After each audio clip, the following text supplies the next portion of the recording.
तुम्ही इथे पाहू शकता या आपल्या घरातील वस्तूचा वापर केल्यामुळे माझ्या या तुळशीच्या झाडाच्या प्रत्येक नोड एरियाच्या इथून एक नवीन फुटवा हा तयार झालेला आहे।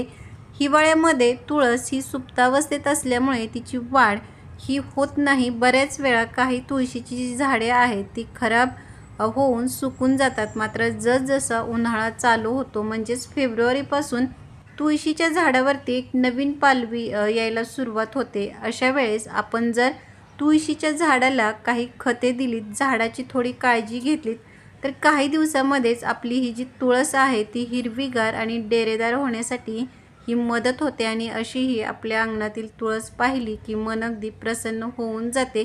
नमस्कार, स्वागत आहे तुमचे आपले यूट्यूब चॅनेल SP गार्डनिंग मराठीमध्ये।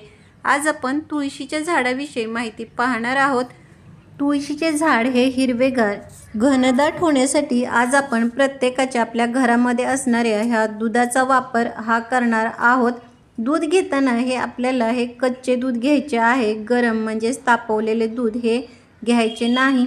झाडासाठी आपण जेव्हा कोणत्याही वस्तूचा वापर करतो तेव्हा ते नेहमी प्रमाणशीर करणे हे आवश्यक असते, नाहीतर झाडाला नुकसान होण्याची देखील ही शक्यता असते। त्यामुळे ह्या कच्च्या दुधाचा वापर हा कसा आणि किती प्रमाणामध्ये करायचा हे पाहणार आहोतच, पण झाडाच्या या वाढीसाठी सूर्यप्रकाश आणि पाणी या दोन्ही गोष्टी देखील योग्य प्रमाणामध्ये मिळणे हे आवश्यक आहे। तरच आपले हे तुळशीचे झाड चांगले वाढून ते घनदाट होईल।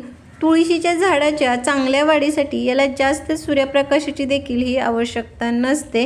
अगदी सकाळचे किंवा संध्याकाळचे 3 ते 4 तास एवढे जरी ऊन या झाडाला मिळाले तरी देखील तुळशीच्या झाडाची वाढ ही चांगली होते। जर तुम्हाला तुळशीचे नवीन रोप आणून कुंडीमध्ये लावायचे असेल तर आता फेब्रुवारी महिना हा अतिशय चांगला आहे। आता तुम्ही नवीन रोप जर लावले तर त्याची वाढ ही झपाट्याने होण्यासाठी ही मदत होईल। मात्र जेव्हा तुम्ही कुंडीमध्ये नवीन रोप आणून लावतात तेव्हा माती मात्र चांगल्या प्रतीची भुसभुशीत तयार करणे हे आवश्यक आहे, जेणेकरून त्या मातीतून पाण्याचा निचरा हा व्यवस्थित होईल।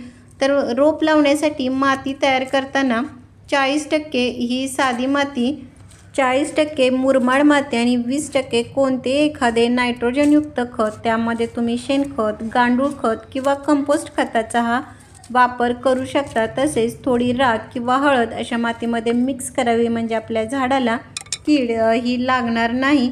सुरुवातीला तुळशीचे रोप लावताना ही 6 ते 8 इंच एवढ्या आकाराची जरी कुंडी असेल तरी देखील ही पुरेसे होते आणि एवढ्या छोट्या कुंडीमध्ये देखील आपले हे जे झाड आहे ते चांगले वाढते। आता आपण तुळशीच्या झाडाच्या वाढीसाठी ह्या दुधाचा वापर करणार आहोत। झाडांसाठी खत म्हणून जेव्हा आपण दुधाचा वापर करतो तेव्हा ते नेहमी कच्चे दूध घ्यावे, गरम किंवा तापलेले दूध हे घ्यायचे नाही, कारण कच्च्या दुधाचा हा झाडांना चांगला असा हा फायदा होतो।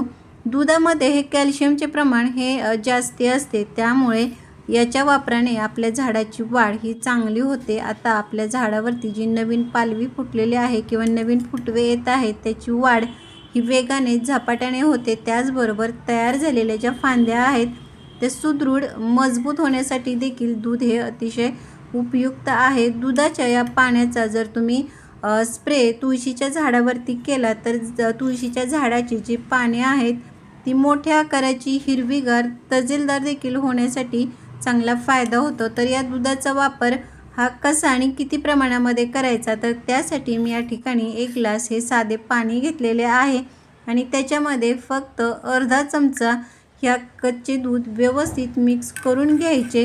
या पाण्याचा तुम्ही 2 प्रकारे वापर करायचा आहे।